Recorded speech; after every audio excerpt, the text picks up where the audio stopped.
Honda's CRF300L and the adventure-ready CRF300 Rally have carved out a solid reputation as go-to options for riders wanting a lightweight, reliable, and budget-friendly dual sport.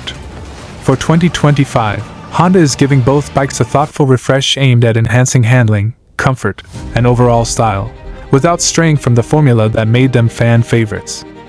Starting with suspension, which many riders have noted is a bit on the soft side, Honda has addressed that with stiffer shock damping for better resistance to bottoming out.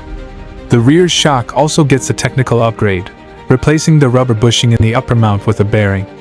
According to Honda, this change leads to smoother initial rear suspension movement, something off-roaders will definitely appreciate. Up front, the 43mm Showa inverted fork receives revised damping for a more composed ride. To help keep things cool under pressure, Honda has also added a new radiator fan and grille setup for better engine heat management. On the visual and functional front, the bikes now feature a new LED headlight and updated LED turn signals, adding a more modern touch to the lighting setup.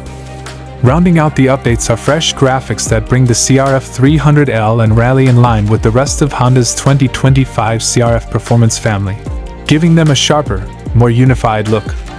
Underneath it all, the tried-and-true 286cc liquid-cooled single-cylinder engine remains unchanged.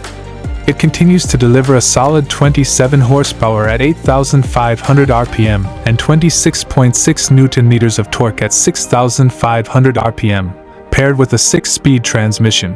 The Rally version keeps its adventure focus with a larger 3.4-gallon fuel tank, over a gallon more than the standard CRF300L, and a more touring-friendly cockpit.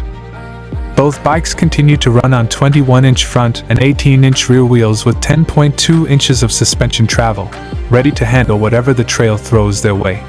In short, the 2025 CRF300L and Rally stay true to their roots while adding just enough refinement to keep things fresh.